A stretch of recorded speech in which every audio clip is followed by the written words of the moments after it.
So we've got a few categories here. The real game awards were last week, I believe. Was it Friday night? Yeah, Saturday night? sometime last week. Out in Vegas. And they were Las rigged. Vegas, yes. And they were rigged. Yeah, I was going to mention that, but we just found out that they were rigged. yeah, I knew they were. Well, they did their best. Jeff Keighley and friends put the show together. Jeff paid for it out of his own pocket because no one else was going to do it. Yeah. Spike kind of said no. F you. We don't want to do this with you anymore. See, okay, so I think it's awesome that Jeff Keighley decided to pay for this out of pocket and he's doing his own award show and all that kind of stuff. It's awesome. But I do have a bone to pick with him, just in that I'm sure the Dragon Age, I haven't played it yet. I'm sure the Dragon Age Inquisition is awesome, but you cannot give Game of the Year to a game. You cannot give that award to a game that came out less than 2 weeks prior to the award show. That's messed up. There have been games that are awesome that have been out for the better part of the year. Even games that we dumped on, like Smash Brothers, huge fan base, and they've been out for a little while longer. I don't understand. Like you cannot give a Game of the Year award to something that's been out for like a zero length of time. That's messed up. Yeah, and again, they did have the people on the panel that voted on that stuff. They did have advanced copies, but it does feel like it's a little suspect having it that close. Yeah, I mean it is. I mean it is what it is. I mean if the game is that good, I haven't had a chance to play it, but if the game is that good, it's good, and it's to me it's like if I guess it doesn't really matter when it was released as long as the game delivers and it's good quality. You know what I mean? So Yeah. personally, my pick was a little bit different, but Hold the freak back it up on here, okay? We got a whole bunch of categories to go through. So having said that, let's start off with our first one. Our first award is for best graphics. I think the pick on this will surprise some people. For best graphics, the nominees were Call of Duty, Advanced Warfare, Wolfenstein: The New Order, The Last of Us Remastered, Alien Isolation, and Bayonetta 2. Okay? And the winner was The Last of Us Remastered. Yes. Woo! All right. Any comments? I mean, the graphics were a lot better on PS3, but they're even better on PS4. PS4. That might surprise people because that's more of a console graphics award. The PC guys will be all over us in the comments saying, "F you morons."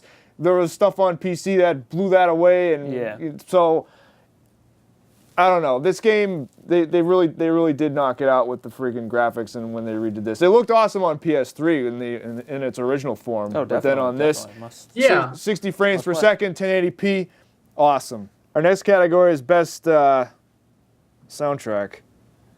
The soundtrack. Right? Best soundtrack. Drum roll, we should also mention that we solicited the opinions of our staff, and the response was a little bit not only delayed but also lackluster. Yeah, so we're just since you guys that watch the show, so we've got a fan base that kind of knows who's been on the show at this point. So we're just gonna throw it out there that all Steve and Jeff talked about was smoking drugs while we were talking about this. So.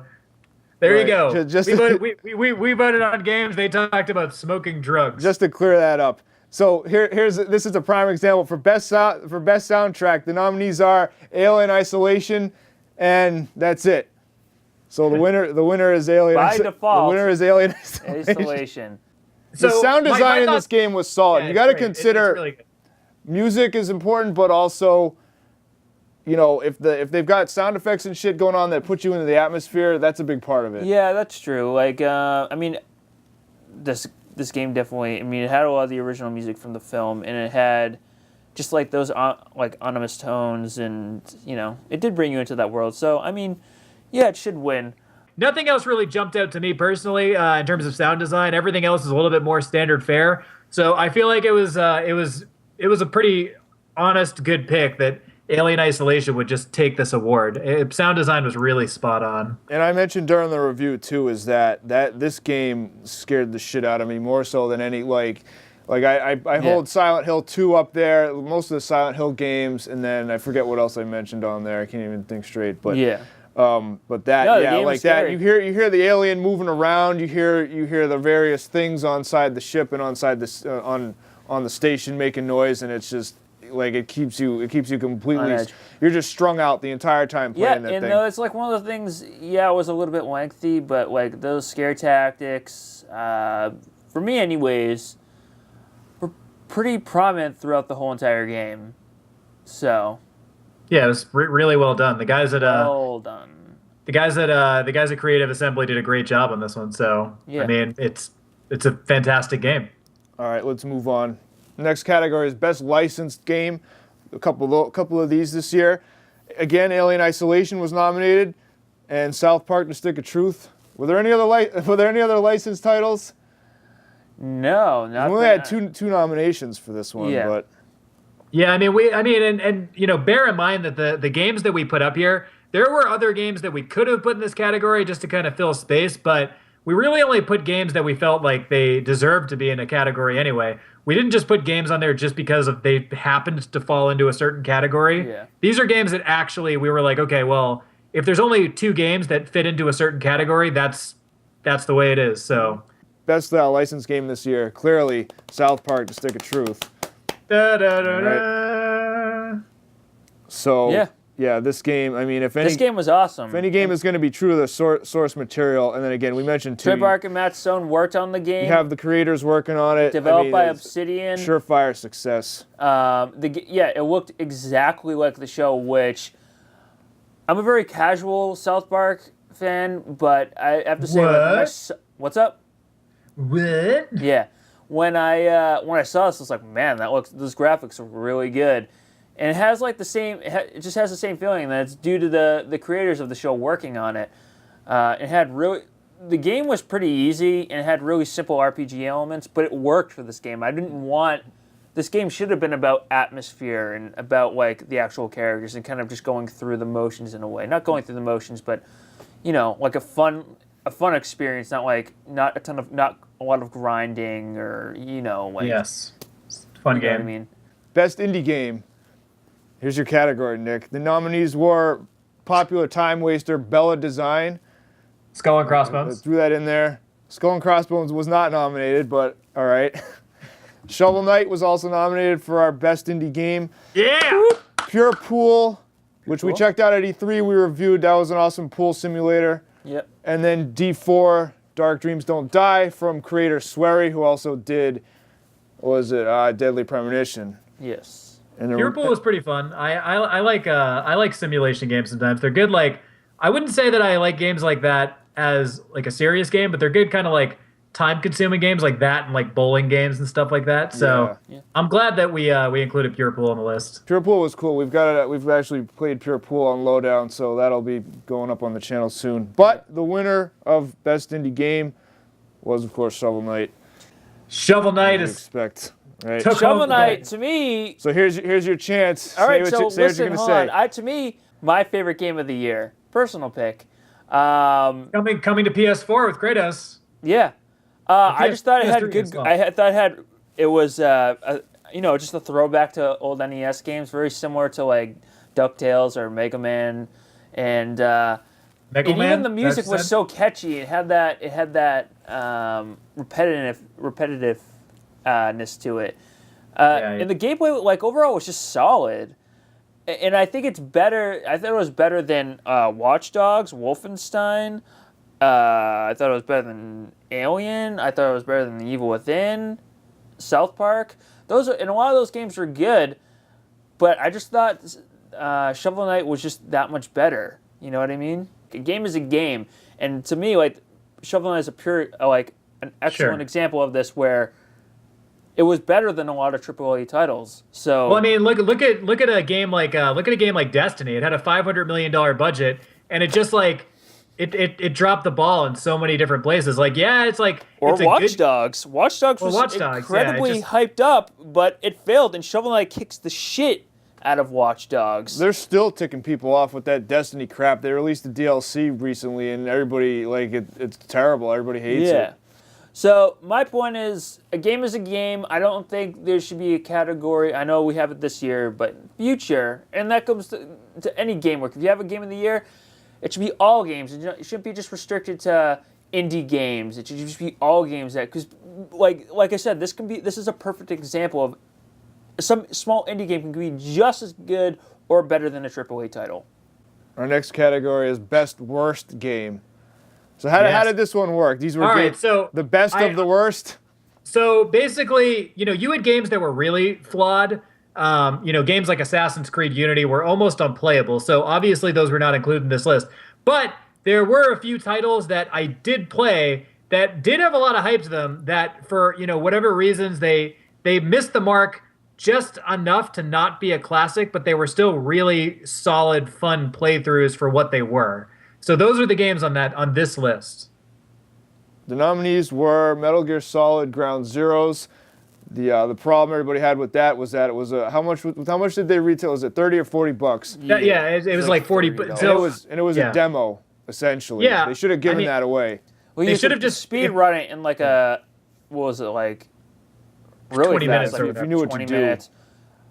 But yeah, I heard you could stretch it out for at least a couple hours. So it's awesome. But yeah, like Chris said, big problem on this one is that when Metal Gear Solid 2 was coming out, basically the same length of time game was given away free as a demo. If Kojima had just given this game away for free instead of just trying to make some quick cash off of it, I'm sure that people would have responded super favorably if this was just like a free download. But instead, he decided to charge full price for it. But it's still awesome. Yeah. So that was the first nominee. The other nominee was Murdered Soul Suspect. Murdered What the hell is this game called? Murdered Soul Suspect. And the reason it's on the list too is because we checked out at E3 and we were like, "Yep, this is going to be awesome. This is going to kick ass." And then it released and then slammed by all the critics that played it. Good. And so I spent a lot of time with this game. I thought that the game itself was good.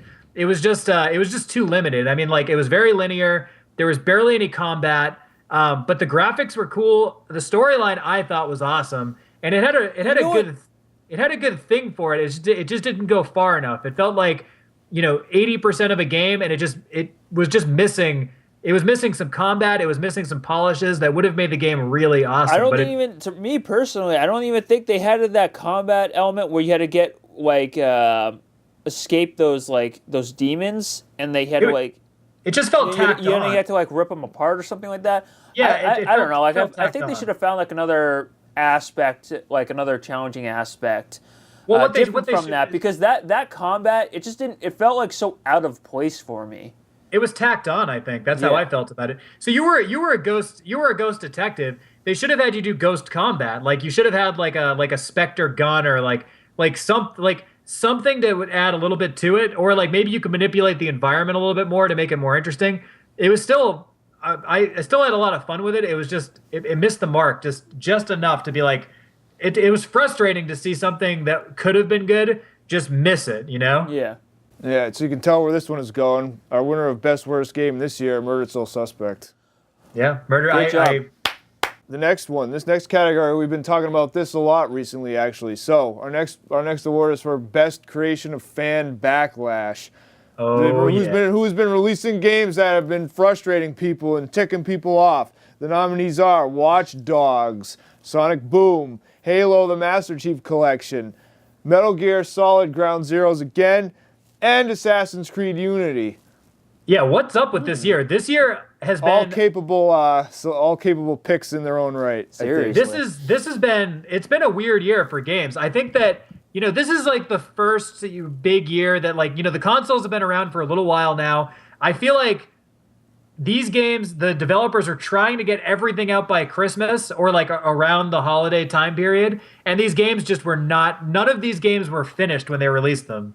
So with the exception of Ground Zero is a little bit different because that was just more or less like a demo. But everything else was they wanted to get everything out by the holidays, and these games weren't finished. They released all these unfinished games, and they suck. So it's I don't know what they did here, but right. So like I said, each of them probably worthy of an award or similar by themselves. But the worst offender, in our opinion, Assassin's Creed Unity, dude. What the hell happened? What did they do? Which city? It's a mess. Everybody's friggin' heated about this shit.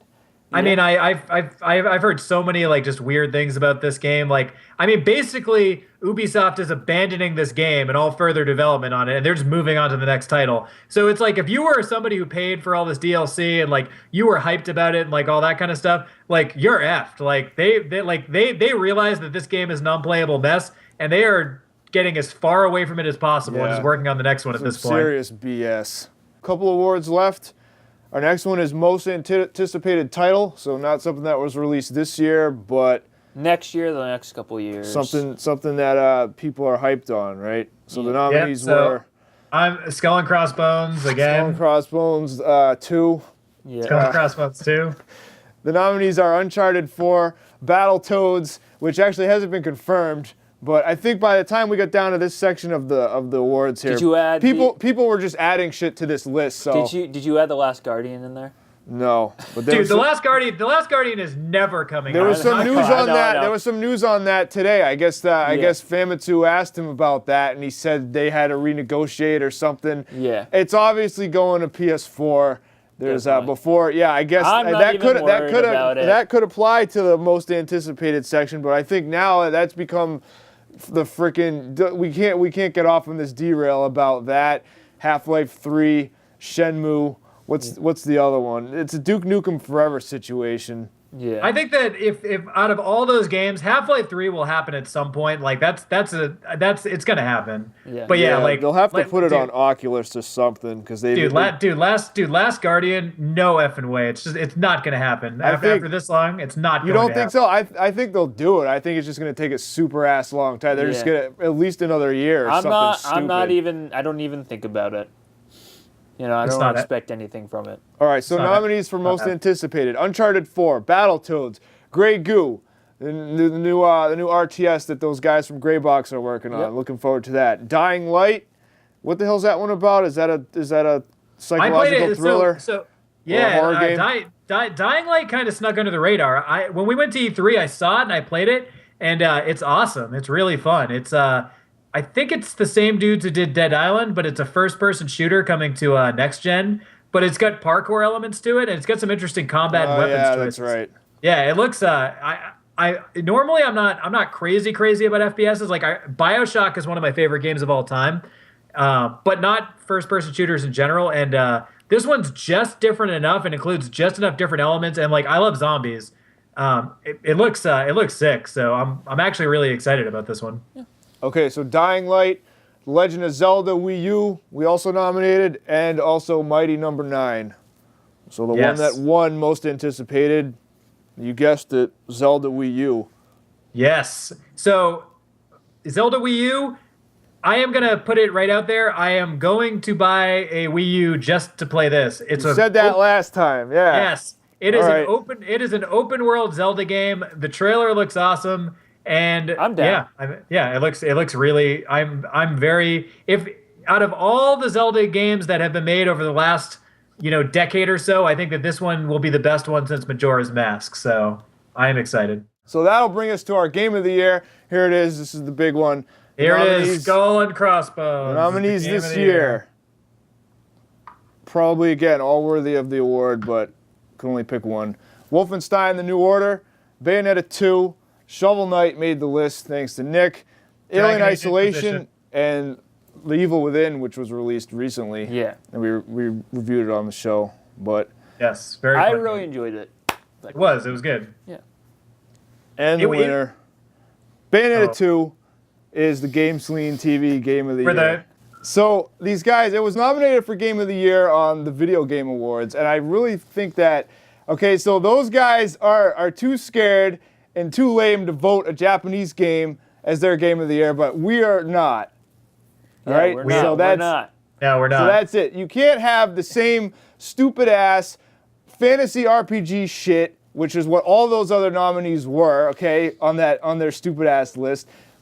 You want to pick stuff that does stuff differently. And even though this was a sequel to an existing property, they did enough new stuff and they changed it up enough that it was still cool. You've got Nintendo costumes. You've got the same top quality production value on every single aspect of the game.